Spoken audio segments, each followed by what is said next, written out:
So one of the things that I always found really fascinating about women and periods is this like that you can sync your cycle. So my sister and I, if we're in the same house for a while, our cycles will sync. And I remember having that experience in university with my roommates, and it was always really weird, but just also really fascinating and just interesting. Like, why does that happen?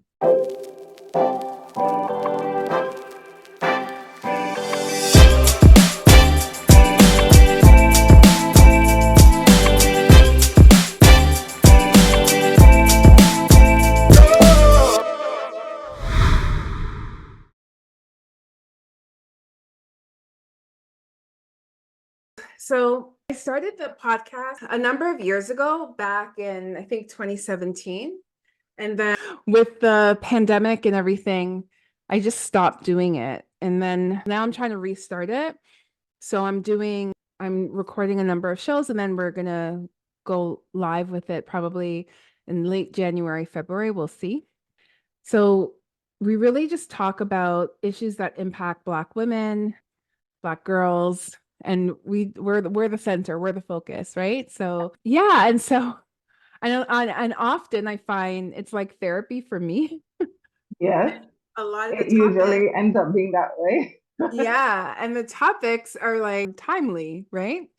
And Yes. so when I saw Charlene and I was saying to her, I'm like, I just met this person. I swear I know her. And I was trying to describe you. And like, I think like on the way in my car after we met at York Catholic, Mm, on the way in mm, my car, I was like, Dole, it's Dole. I'm pretty sure it's Dole. mm. And so I was driving there and I was asking her, and then she told me what she's like, yeah, she said your name, and then we looked you up. I'm like, yes, that's her. And then she told me what you did. Yes. And I was like, oh my God. Uh, so let's talk about that. So I'm going to start officially and just say, Saran, thank you so much and welcome to the Woke Mommy Chatter podcast. So you are a menstrual health educator, among other things, but one of the things you do is menstrual health. I didn't know that was a thing. So can you tell us about that and just explain what you do and your full name and all of those things? Okay, so my name is Saran James Vaughan, and as you said, I'm a menstrual health educator among so many other things. Right. So that just means that my primary focus is on supporting women, girls, and menstruating bodies, helping them to navigate their menstrual cycles and all of what that means. So oftentimes we think about the menstrual cycle from just a purely physiological standpoint, right? So what happens once a month? We kind of don't really pay attention unless there's like some sort of symptom.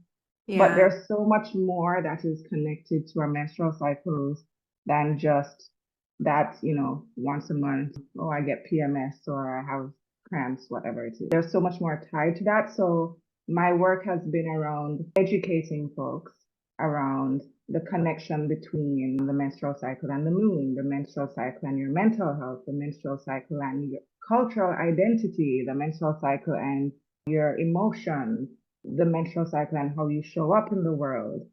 Uh, you Mm. know, really kind of bringing all of the pieces together.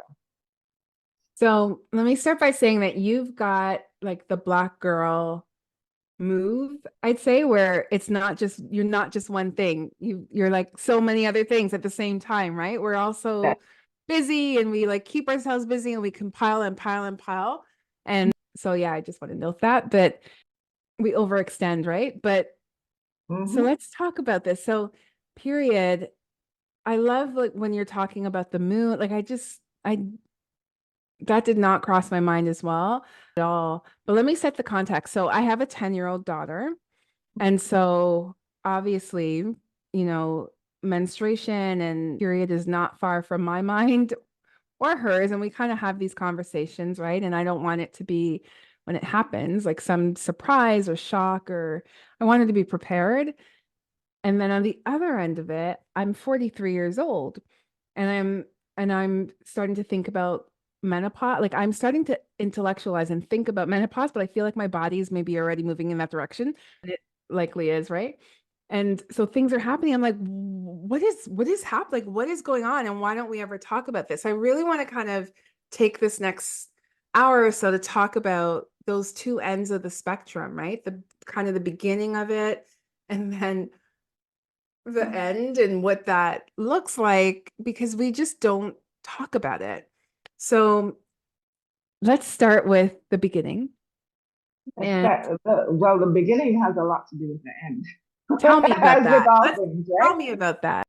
So, our earliest introductions to our bodies and to our cycles, particularly those of a particular age, may not have been, the best of introductions, or there might have been a lot of shame around it, or Mhm. embarrassment, or, it might be a taboo depending on where you're from and the family you grew up in. And so that actually sets the tone for how we approach all the things that menstruation touches, which is pretty much every aspect of our lives, right? Mm. And that tone, once it's set early on, really kind of flows through up until the end. And the end is sort of like a new beginning. It's just the beginning of a new cycle or stage of life. But how you navigate that, how you are able to attune to your body, how you're able to support your body through different things and through different stages. Like if you didn't really have a great foundation in the beginning, then it's going to obviously impact your approach to menopause and this beautiful new journey and sort of initiation into a different stage of life. Right?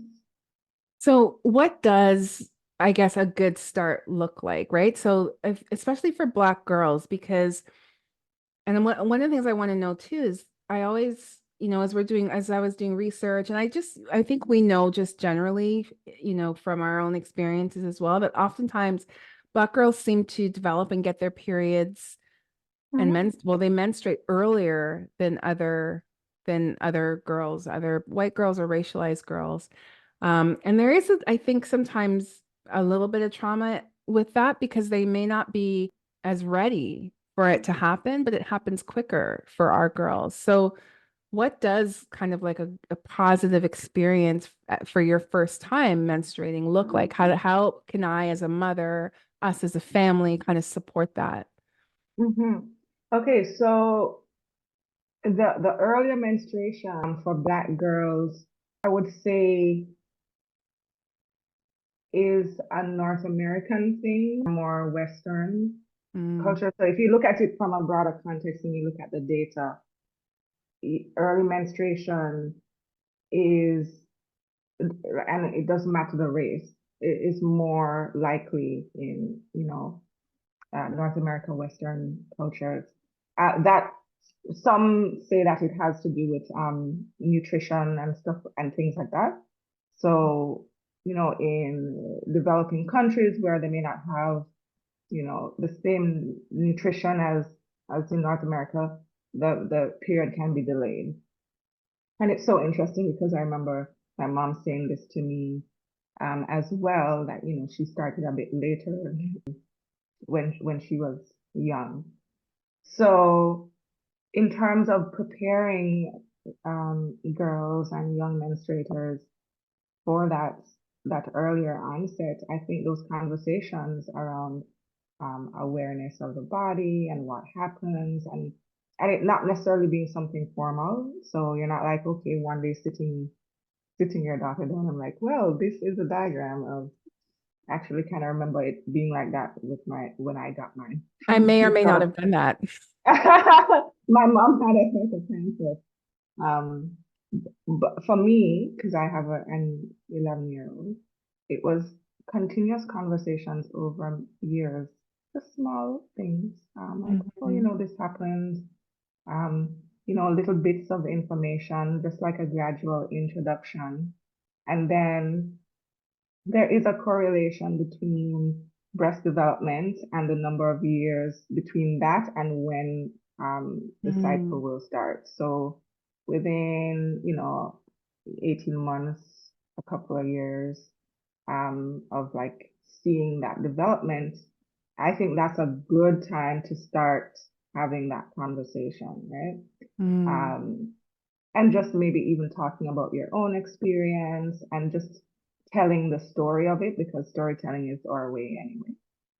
Um, I think it makes it a little bit less um, scary and something more approachable and something more matter of fact, something that, you're expecting, and that it might feel this way to you. It might feel uncomfortable, but it's a beautiful new beginning into just maturation.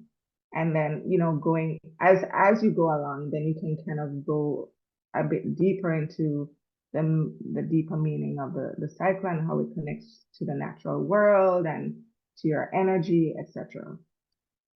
So I want to talk. Someone told me though that one of the things that she did that I thought I just found this really fascinating and I started doing it, which is she kind of normalizes, having your period by telling her daughter, like, I'm on my period right now, and Yeah, she'll absolutely, and not exactly. hiding it, and talking about things that could happen, like, oh, it's leaking, like whatever it is, right? And I Yeah, thought, oh, like it's something that just never occurred to me to have to tell my daughter that I am on my period right now, or to kind of just have those conversations with her and not push her out of the bathroom if she comes storming in because I'm trying to hide, yeah, right? no, So yeah. absolutely, absolutely. And I think, you know, how we as mothers approach our cycle impacts the way our children do as well. So I observed my mom always being in a lot of pain, kind of dreading it, Mm. that kind of thing. And so I was scared, you know. I was scared when it happened and embarrassed, Mhm. right? So I think that definitely impacted my perception of it. So I've been very intentional about the way that I talk about it, the way that I approach it as just, something quite normal and natural. And, I kind of like the opportunity to just move a bit slower or just be a little grumpy if I want to be, Mhm. or Yeah. whatever the case is. But not making it the big bad thing that happens once a month. It's not. And there's a lot of Yeah. that messaging that is out there in the media, like, oh, it's so painful, it's so awful, like I wish I didn't have it. And folks don't really actually understand how much that impacts your experience of it. It's sort of like a self-fulfilling prophecy that happens. And I know that there are people who have actual challenges, Mhm. diseases and disorders associated with their reproductive system that causes a lot of discomfort, which is absolutely valid. But I think in terms of like how we're speaking about it to young girls and young menstruators, those words are so powerful, Yeah. you know? So tell me about the connection, because you mentioned the moon and like the environment a few times, and honestly, it just never, I have never made that connection. So tell me more about that. I'm gonna take you down a little bit of a spiral or into a bit of a spiral, okay? So Mm-hmm. speaking about spirals, I mean, you think about our cycles, we have 13 technically, and there's 13 lunar cycles a year. Um, and we know that our energy is not consistent Mm-hmm. throughout a month, right? There are some days where we feel a lot more energetic, and then times when we feel, just a little bit more tired, needing a little bit more rest. And we know that the moon also goes through phases, right? We have full moon, we have the new moon, the dark moon, the waxing, the waning. Our Mm-hmm. energy is very similar. Our energies um, mimic the cycles of the moon, right? So if you have a menstruating body, you're literally a microcosm of this planet. So we go through seasons and cycles. We have our winter, we have our spring, we have our summer, and we have those phases, those phases of waxing and waning of energy. And so when we start to think about how we're aligning our energy with the lunar cycles, and there's many ways to do this, then we can have a greater appreciation for just navigating life in that more cyclical, expansive, and spiralic way, as opposed to a very linear, output-driven way, which, our world is sort of set up for that. So tell me, like, give me a real life example of that, how we make that connection between like the lunar cycle and our own personal cycle. Like, how can I be more in tune with that? And what's the benefit? Like, what's the benefit of being more in tune? Okay, so let's say that you start your period. It would be a good idea to look at the phase of the moon that is in, the phase the moon is in.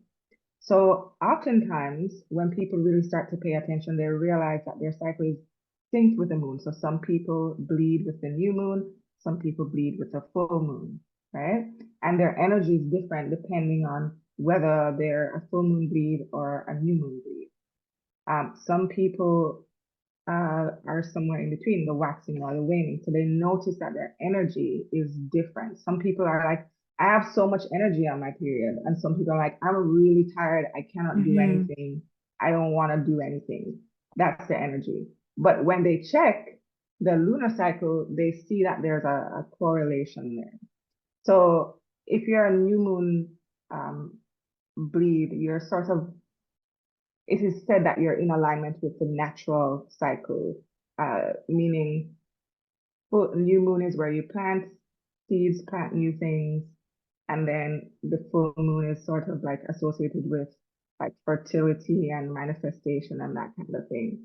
So that is a first step, right? What's my energy right now? What phase of the moon it is? This, okay, makes sense. And periods are really interesting in this way. I find for myself and for many other people I've worked with that once you start to pay attention, it starts to naturally align to one end or the other, right? So,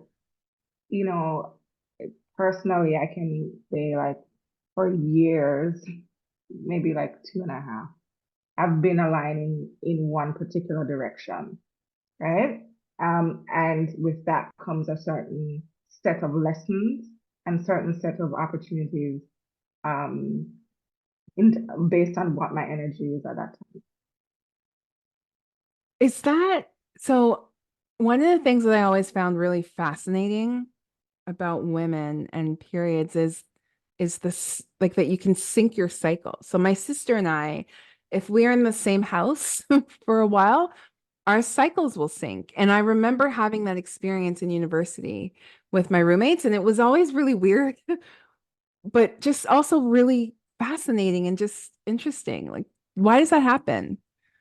There's a real sensitivity to energy. I think we don't recognize how much because we're so busy and we're always kind of like on the go. But we are very sensitive to our environments. And so that attunement can easily happen. And if you think about it, it's probably a good idea to have energy synced. People who are working together, who are meant to be doing something or building something together, sometimes they have their cycles syncing up. So that's one of the ways that we can observe that the cycle being something that can attune to environment, and then the moon as well, right? The way I like to teach about the menstrual cycle in a way that feels like easy to understand is through the 4 seasons. So There are phases within the cycle: the follicular phase, the ovulatory phase, the premenstrual phase, the menstrual phase, right? And if you think about um, winter, for example, what feeling you get in the winter time, you want to be sort of warm and you want to kind of bundle up. You don't necessarily want to be out all the time. It's sort of more an introspective type of energy that corresponds with the menstrual phase, right? When you're on your period, you definitely want to keep warm. You want some warm soup. You want to nourish yourself differently. But on the other end of that ovulation, you have maybe a lot more energy, you're more outgoing. And I mean, hormonally, this makes sense as well because estrogen is at its peak, serotonin is at its peak. You feel amazing. So summertime feels that way, right? We're sort of at the peak. Everything is in full bloom. There's this joy and this energy. So that's another way that we can attune our cycle to the natural world, right? So to navigating it through the seasons and really appreciating that we're not the same all the time, every day. We're literally four different people. That explains so uh, much. yeah, four different people. I say that to my husband. Every month. You're actually married to four different people, so it's true. It's so true. I know that can be challenging to navigate, but it's important because we are designed to move through the world a little bit differently, you know? Huh. So how I kind of found you because I think our faces were familiar to each other, but I couldn't remember where I had met you. And then when I went to pick my daughter up at her dance school, that's when I'd made the connection. And so one of the things I learned is that you um go into spaces with young girls and you talk to them about their menstrual cycle. And so what does that look like? Like, how do you have those conversations with them? What age do you start? What do you talk about with them? Um, and how do they receive you when you come with this topic that, they may have all kinds of different preconceived ideas about? That's a great question. I actually really love talking to um, young women and menstruators about this because it always surprises me and it always inspires me. Hmm. So, when they're younger, like if they haven't started yet, the conversation is more around um, setting the stage.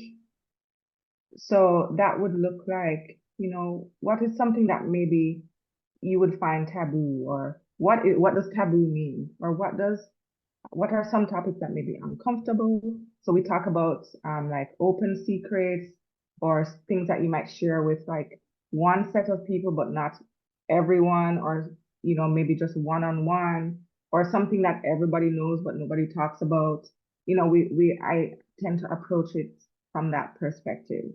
And then they'll give examples that are not necessarily related to menstruation, like, being depressed, for example. Maybe that's something that you might not talk to everybody about, but you might share with a close friend.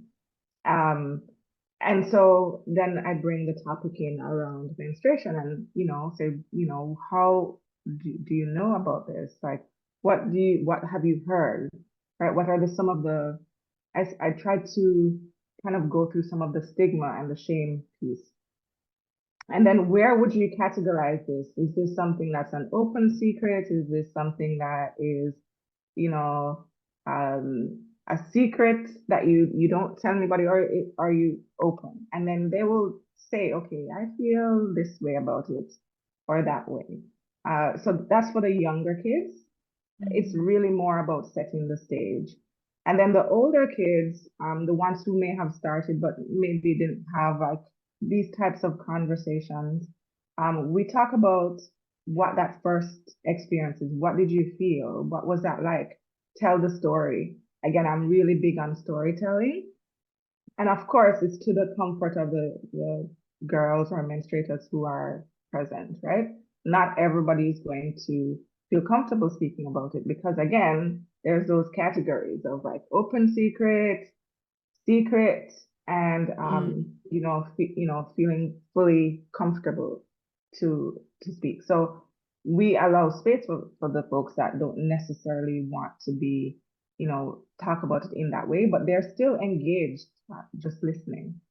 Um, and the stories that come out of it are actually quite beautiful. Um, and maybe shine a light on things that they may not have realized in the moment. So, for example, um, I'll ask like, what did you notice change about you after? And, I've heard things like I feel more beautiful, or my relationship with God got deeper. I Mm. felt more spiritually connected. Like just amazing, amazing answers that you wouldn't even imagine. And, you know, it really sets the tone because I think those um, young women or menstruators who are not comfortable speaking about it hear these stories and are able to kind of make their sort of internal connections, right? Yeah. I think it's such a beautiful, so I just want to explain, at this dance school, they kind of brought you in to sit with the dancers, the young women, the young menstruators, to talk to them about their cycles and and I just think it's such a beautiful thing to have a group of young women and menstruators gathered and to really kind of not be shy about broaching that topic. And I was so appreciative to hear that that's what they were doing in that space. So I love that. And I think we should do more of that. And I wish even within the schools that there was some of that. And you talked about the storytelling and I love how you introduce it as open secret, like what's an open secret and what's not. And when you say that, it triggered a memory for me, which is that so when I first got my period, I remember feeling like my mom was mad at me and I didn't understand why. But the other thing she said to me was, "Don't tell anybody." And so of course, I was like, "Okay, I'm not going to tell anybody." But I put my pad in my pencil case and of course went to school that day and someone asked to borrow something and I gave it to them and there was my pad and I was 11, so I was one of the only like the first girls in my class to get their period. And then the whole class knew.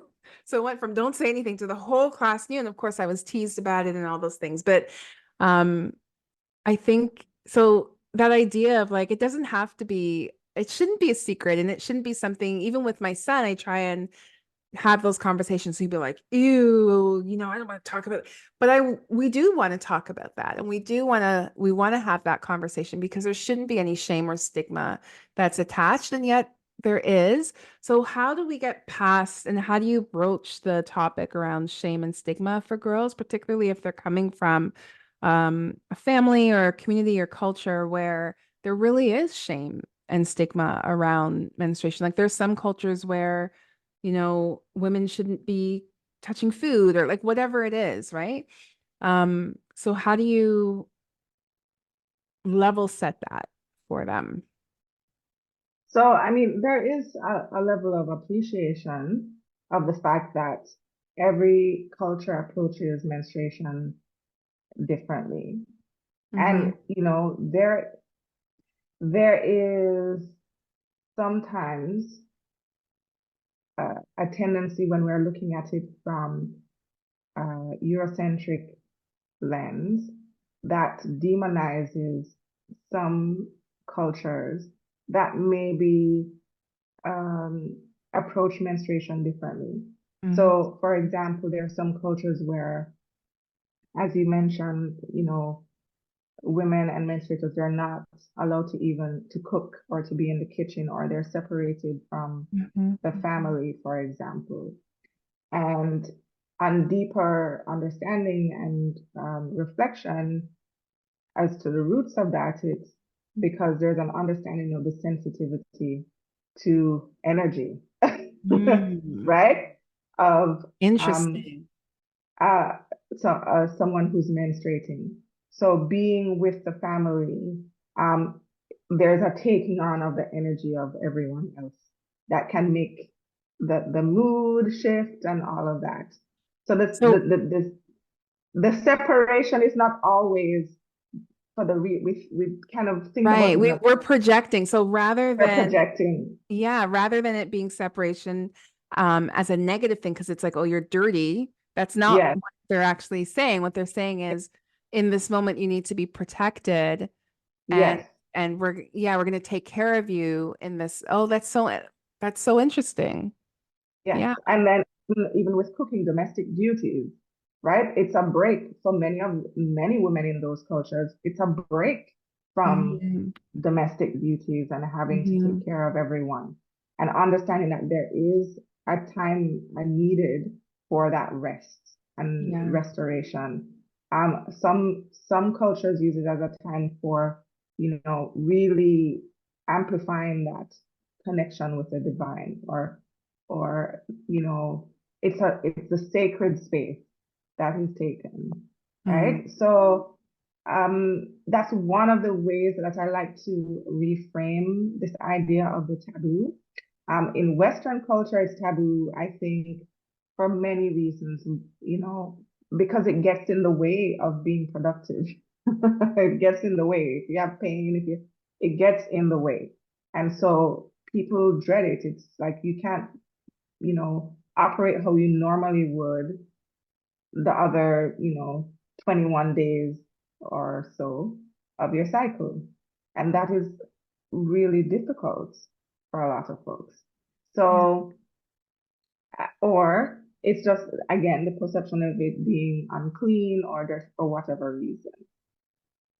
So, but a lot of that has like a colonial legacy as well. If you really kind of do the Mhm. research and the history and digging, you realize that it's tied to some sort of fear around uh, what happens with women, the hysteria, right? That happens with many women at time. Mm. So when we start to unpack some of that and normalize certain things, like you might feel a shift in mood. It's normal. It's okay. This is what's happening in the body. So it's not something to be feared.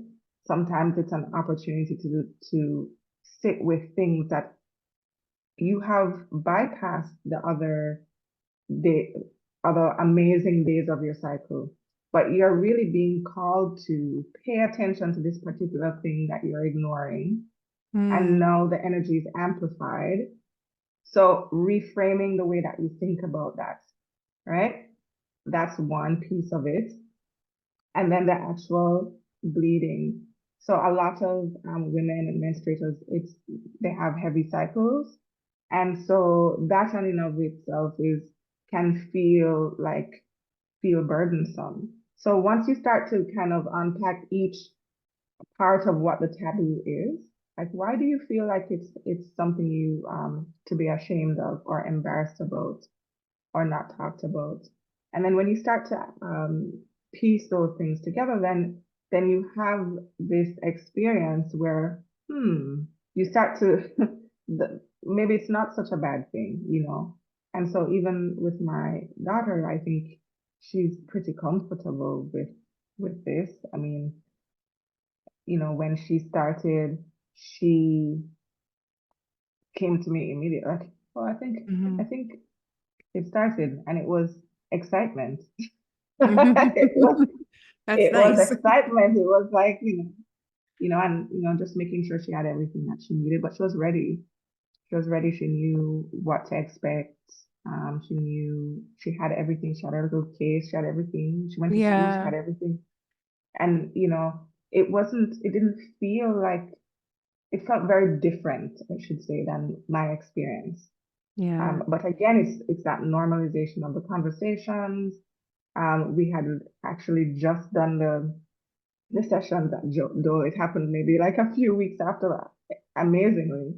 Wow. Um, and so it felt, it felt so easy. And Yeah. then one of the things that I taught her right away, and even before, was how to count, how to actually track it. So she Yeah. knows when it's coming. She knows when to expect it. And I know high school students that have no idea when or how to even begin. They have no idea beginning or end, you know? Yeah.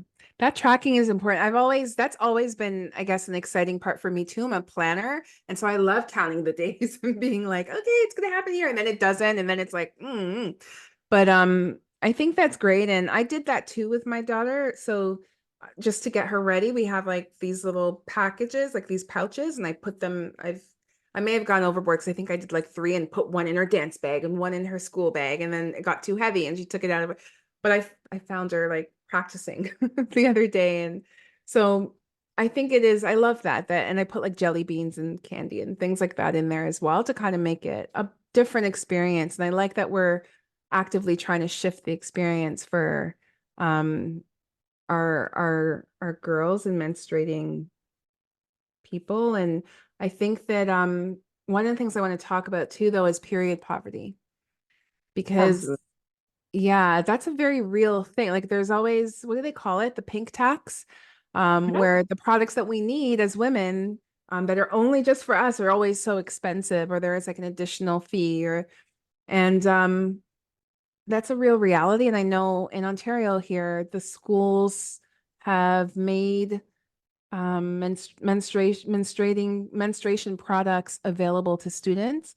But in Some. some schools, students have to go and ask, or they have to go to the front of the class. Like it's not an easy process, and it kind of almost targets them, that it defeats the purpose of having it available, right? And if it is available. So how do we I guess where can people, if people are listening and they want to provide support, do you know of any organizations that would provide support around period poverty? And then what can we do as individuals as well to kind of help with that aspect? Because it is a very real thing that people cannot afford to go and buy the number of pads that they might need, or whatever product that they're using, right? And not to mention with Black women, I have fibroids and my periods are really heavy. So one pack is not going to be enough for my set. Like, so how do we navigate that, There are great organizations, one in here in Ontario called the Period Purse. So Hmm. they do a lot of work around period poverty. And so, that's an organization that, definitely you could look at supporting in terms of getting products into the hands of the women and menstruators that need it. Hmm. I know that Hey Black Girls, I've done work with them before, and they had a drive. It was either earlier this year or late last year, getting menstrual products out to their community. Ah. So they work particularly with um, Black women and Black folks. So those are a couple of organizations. But in terms of, the schools, I think that is where there's more work to be done in terms of education, in terms of um, product availability. Um, it's definitely something that I advocate for, because again, to your point, it's not always, it might be there, but not accessible. You have to go to, I've seen Hmm. that actually where students have had to go to the office and everybody's scrambling like, oh, we don't have Hmm. a new box. Do we have a new box? It's You know, ridiculous. it's a whole thing. So working to make sure that products are available in the washrooms, and, in consultation with, uh, you know, some boards, other boards. I've heard, stories around trans kids and them just not going to school on those days because Mm. no product available, or there's stigma around it being in certain washrooms. Mm-hmm. And, those are all equity issues that are not addressed in a Yeah. way I think that it should be. Yeah. I think that's a really great point in terms of, for students who do identify as trans, like how if it's not accessible, then it's not accessible for anybody. And yeah, that's a huge issue. Um, I'm thinking about even just it's almost like this level of control. Like, why does someone need to control who gets, the who gets access to the products? We really do need to shift that. So I'm going to link to the two organizations that you mentioned, the Period Purse. I know them, and then the other one was Hey Black Girl in the show notes, so people can take a look. But thank you for going through the beginning. Yes. And now we're going to navigate, we're going to pivot and The new beginning, now the let's second talk about fine. beginning. I was going to say, let's talk about the end, but it's not the end. It's the new beginning. I love that. And I want to preface this by saying, I do want to say, like, I'm not one of those people that's hung up on age or getting older. Like, I think it's such a beautiful thing to age, and it's such a privilege and honor because so many people don't get that opportunity. They don't get to age, they don't get to go through this process. But I will say this, even for me, where I pride myself on being knowledgeable about, different things, I was truly like, maybe like 3 to 6 months ago, I was like, hold on a second. Am I in like some kind of menopause or like what? And I'm Googling like, what is perimenopause? And I think that TikTok probably told me what was happening to me before I realized what was going on. And I still don't even know if this is a real thing, but like I had recently I had a migraine that I had never, I used to get them when I was younger, particularly around my period. And I just had, I haven't had a migraine in decades. And I had a migraine that laid me out. I was nauseous, like I couldn't work, like the whole thing. And then I started looking it up. I'm like, oh, like that's actually one of the things of like a perimenopause. And then I started connecting with other people, and some, people are saying, well, nobody ever talks about this. Why don't we talk about menopause? And why is it the secret? And it can start really early. And I didn't know that either. But because I'm like, well, I'm only 43. And I actually spoke to someone who was a doctor, and they said, well, you're too young. But actually, no, I'm not. Like it can start really early and it carries on for quite a while. So I open the floor to you. Tell It's me. a big, it is a big topic, and it's one, Yeah. like you, that I'm becoming even more adept at knowing and learning about and supporting people through. So, as you mentioned, it can start early, sometimes even in the 30s, you Hmm. know. Um, there are changes that are happening. So, can also feel a little bit like a second puberty in some ways because everything is just kind of like all over the place, right? Yes. Yes. Yes. Which is why the beginning is like the end, which is what I said. It's sort of similar in many ways, but the lessons are different, and I'll go into that in a bit.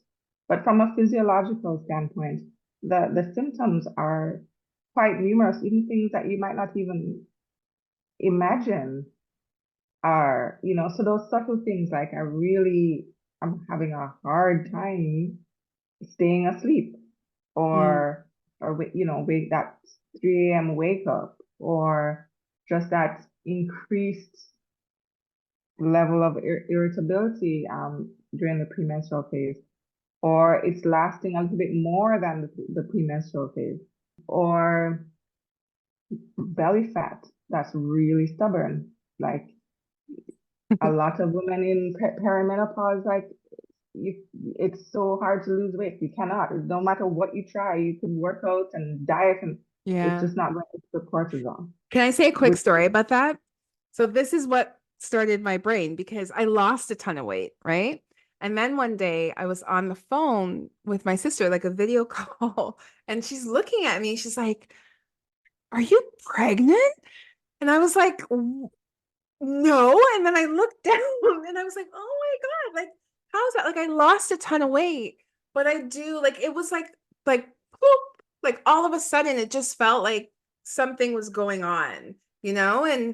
And your body starts to shift. And like, that was one of the things where I was like, oh, there's something happening here. Like, there's something going on. That was one of Mhm. those things. Yeah. Yes, there are a lot of small things. So what I've heard from women who are um, sort of in the thick of it, meaning they are pretty much there in terms of menopause. So maybe they've gone almost a year or so with no period.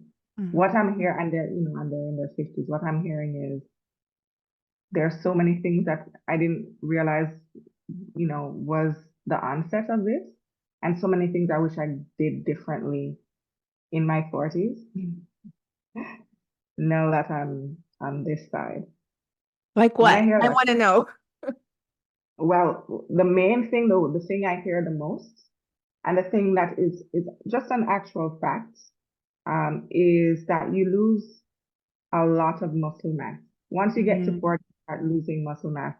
And we know that we need muscle mass to support our bone structure, which is why, if you don't do that, then it affects your mobility as you age, right? So, number one, I always hear lift heavy things, Mm. weight bearing exercise. Like they cannot stress this enough. Go lift up dumbbells, lift up weight. Don't just focus on cardio, you know. Do that sort of heavy lifting to help maintain muscle mass. Protein, like not neglecting protein, because again, you need protein to build muscle. Mhm. Um, and I think a big one is managing stress and not thinking you have the same energy that you did in your 30s that you do in your 40s and like wanting to, I know I'm saying this, wanting to do all the things. Um, and then it really does catch up to you, right? So, one of the things even personally I've been doing proactively is supporting my adrenal glands, using herbal medicine and, through diet and nutrition as well. But because I know the adrenal glands, they help to offset some of the symptoms that you experience in perimenopause and menopause, um, because it secretes a little bit of your sex hormones when your ovaries start to slow down. So if your adrenals are already taxed, you're just pumping out cortisol. You're not pumping out it's going to prioritize that over the precursors to your hormones, Mhm. right? So we can go into burnout and um, and then that impacts our hormone levels, our blood sugar levels, cortisol. When you see that belly fat, that's cortisol. When you see that 3 a.m. waking up, that's cortisol. Um, and we're a lot more sensitive. That's sort of like, I'm a little bit more achy, a little bit more inflammation coming on. All of those are little like little clues. And so what happens is when we don't pay attention to those little clues and those little symptoms, it can develop into something more chronic once we get on the other side. So you see more things like heart disease, you see more things like, cancers, etc. Mhm. develop because like we weren't quite tweaking things as we get older. We're like same energy, right? So these are some of the things to pay attention to. And as I mentioned, from a more, like a holistic, more spiritual understanding of things, we're entering into or that or rite of passage into elderhood. You're taking a different um, position in life, and some of us really resist that. And I understand, You want to hold on to that thing that makes you feel that vibrance, and it's not that you're not as you get older, but it's a knowing, it's an integration of those things, right?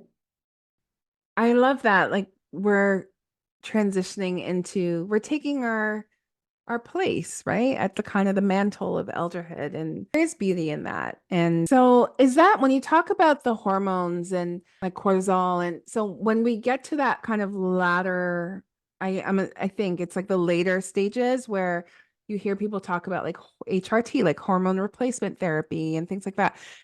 Is that because we've kind of missed the cues at the very beginning and we haven't been paying attention, or we haven't been doing the things that we should be doing to kind of balance things out? Like, can you always do that, or do you need the intervention of something like hormone replacement therapy?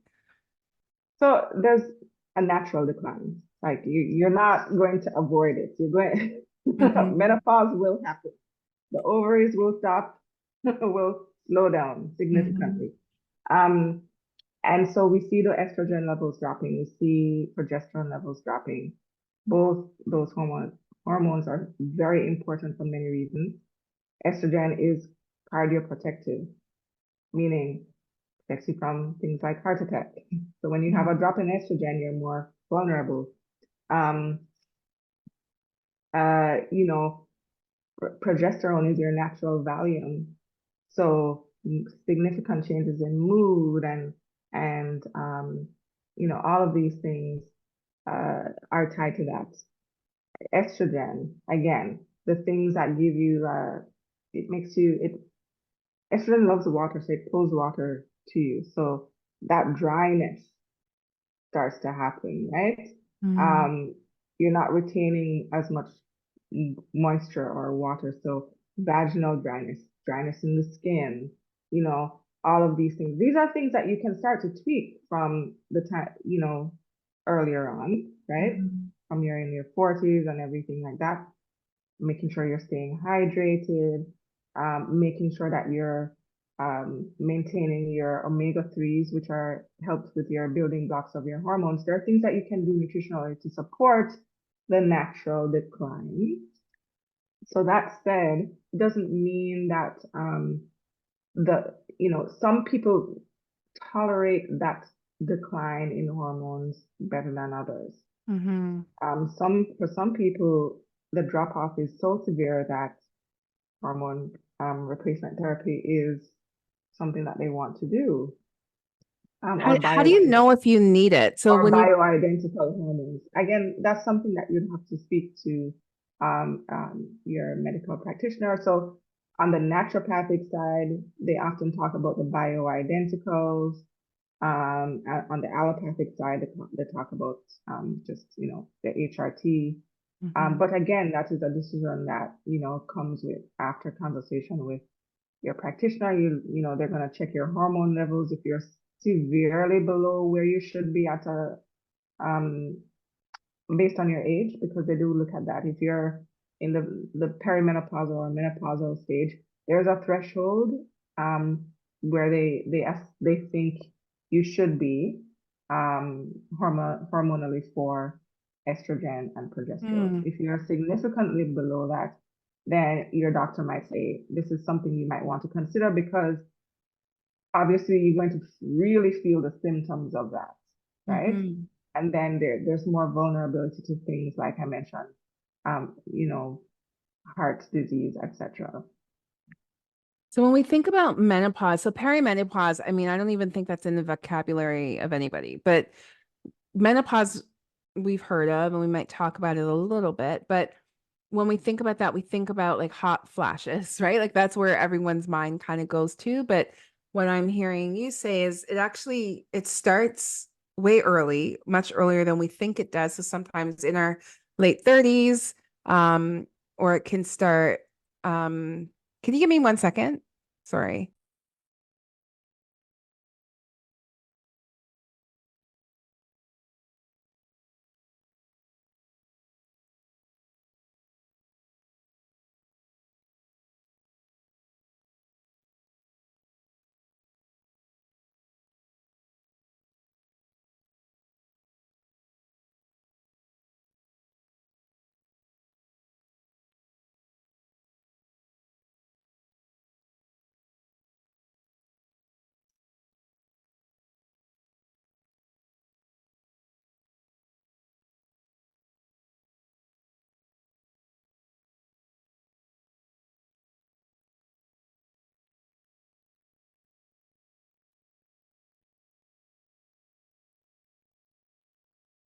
Sorry about that. I'm really sorry.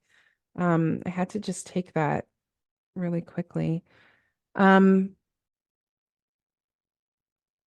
so yeah, so when we think about menopause, we're thinking about like the stereotypes, right? Like the hot flashes and but like you were saying, that's not all it is, and it actually starts a lot earlier than we might even recognize. So so sometimes it could start in like our late 30s, right? Like late Sometimes 30s. in the late 30s or and in the 40s, we we kind of associate those symptoms with when the period is done. So menopause is when is described as or defined as, going 12 consecutive months, no period. Mhm. Um, you're of a certain age, there's a decline in the hormones.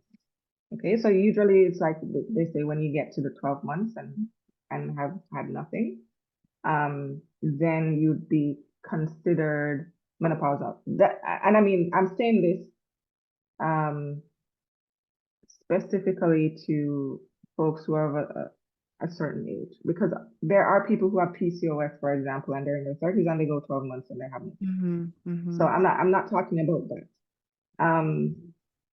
But people think, okay, that's when all the symptoms start, but it really is not. There are people who are still, menstruate every month, but they get hot flashes Mm. and night sweats. Mm. Um, there or ear itching. That's like Is that a thing? that is a Ear thing. itching? Yes. Oh, Um, a perimenopausal. There's many small things. But no, the can you give some more examples of okay, so yes, menopause is defined as 12 months, 12-month period with a 12th month time frame with no period. And for many people, that could be, I mean, you could be late 50s and that's when it happens to you, right? But leading up to that, and you could be getting regular periods all the time, but you could still be in perimenopause. yeah, So, what are those symptoms, right? Because that's where I'm like, am I going crazy? Because I feel like I know there's like forgetfulness. I've never heard of the ear fog, itching, but that's one apparently. What else? pain, is Pain. often increased inflammation. Mm. So just noticing that recovery is slower, or just noticing that you just have more pain. It might be certain times of the month, like premenstrual phase. You're like, oh wait, why is my whole body suddenly in pain? Um, gastrointestinal changes, so bowel changes, um, you know, bloating or like just more indigestion. Um, I've even, seen like hives or rashes or just all of a sudden allergic to things that you were never allergic to before. Mm. Um, and or even just more oil production in the skin, you know. And And that internal, it's like this kind of like internal discombobulation that's happening. That's what it sounds like rashes out of nowhere. And that is also manifested outwardly, right? So I've read that like brain fog, it's kind of similar like after you have a baby. Sometimes there's like that baby brain that can happen where you Yes, forget where like yes, that happened to me. It was severe. I went to the doctor, the whole thing. I thought there was something wrong with me. But I hear that a lot too with people who are in the perimenopause stage, even menopause, but it's that like I'm forgetting things or I need to write things down or I'm repeating myself or like I'm just things are just cloudy. And I think the other thing too is like you talked about it and I so identify it's like you said it was like a second um like going through puberty for the second time, right? Where everything is just in flux. Like you're just kind of like all over the like you're I don't know, you're questioning everything and you might feel sad and happy one day and it's up and down and all around like just everything is just, for me personally, how I feel right now is just this, it's just this like influx, like just a lot of Mhm. anxiety, but just a lot of like, just, I don't know, like just, I don't even know. I don't have the words. It's just this like shaking, shaky, shaky, shaky. So yeah. I recently read a statistic that the suicide rate between for Hmm. women be between 45 and I think it's 54 is Hmm. is higher. And Hmm. I think one of the areas that we don't pay enough attention to is mental health um, during perimenopause and menopause, and how much the brain is actually impacted by the shifts in the hormones, right? So that is something I think really deserves a lot more conversation and attention, because a lot of women are suffering silently, or everything is shifting. Their relationships are shifting. Um, they're seeing things from a particular lens that may not be the most helpful Yeah. in terms of like um, supporting healthy relationships with themselves and the people around them and the world in general.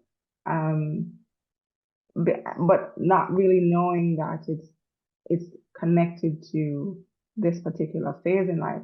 And I don't like to demonize this either. I also like to frame it similarly to um, the premenstrual phase.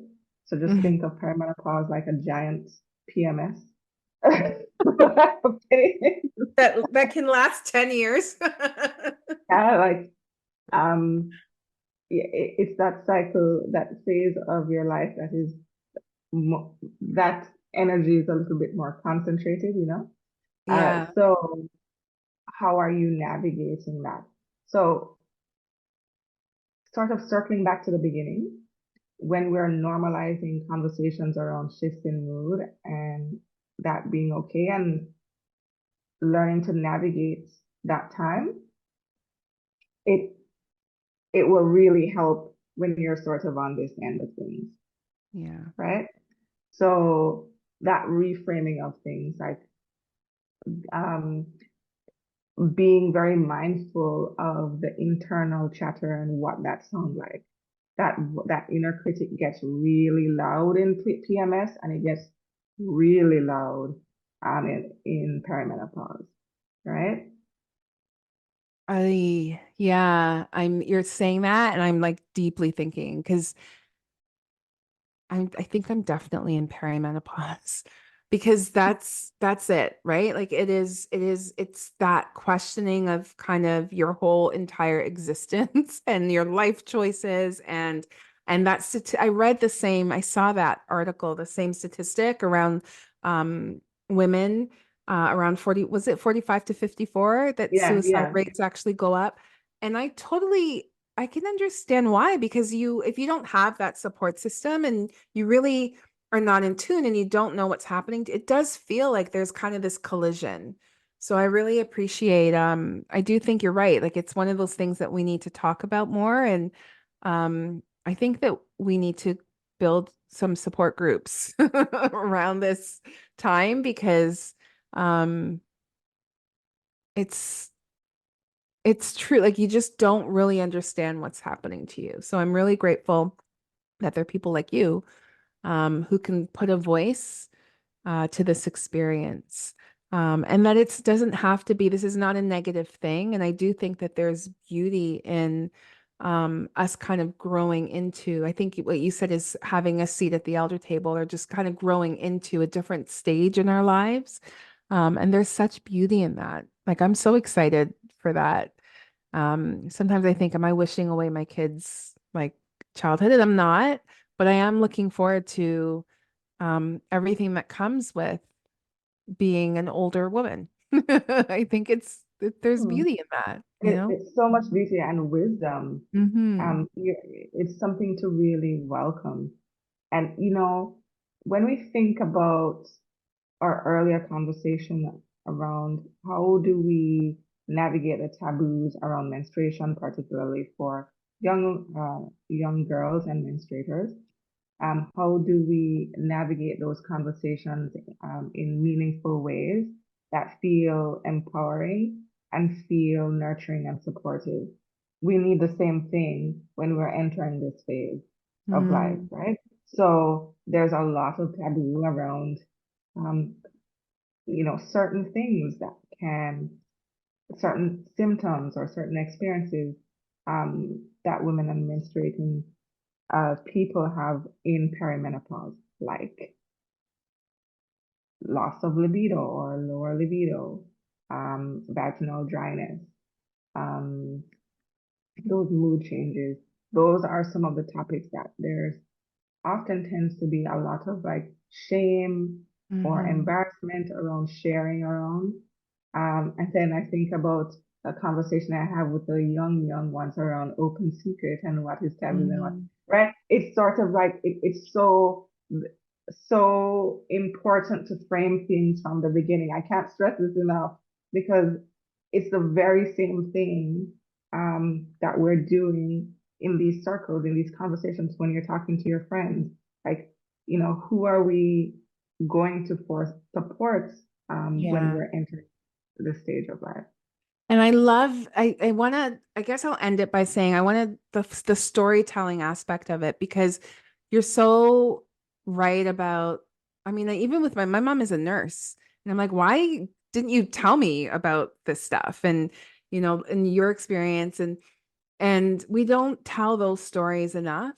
And I love that when you talked about women in their 50s and the advice that they were giving to women in their 40s around, um, building muscle and protein and all of those things. Like we need to do more of that. We need to do more storytelling as women. And if people leave with one thing, I hope it's that tell your story. Like there's no shame in speaking up about what you're going through, what your body's doing, because someone else's body is probably doing the same thing and they're probably wondering what the hell is happening. So um, yeah, it's good to have those conversations. And thank you so much for sharing your knowledge with the little ones and with us older ones. Um, and I appreciate you and I appreciate the work that you do. So thank you. Thank you so much for having me. It was an amazing conversation. Um, I really think it's important to normalize this as part of our practice and example that we are setting for our young people so that when they get to our age, they are even more ready and prepared to move into different stages. Part of the challenges that we have in the world is that we don't nurture these stages and we don't create a sacredness around them. So thank you so much for providing the space Thank for you. us to talk about this. Thank you, Saran. Thank you so much.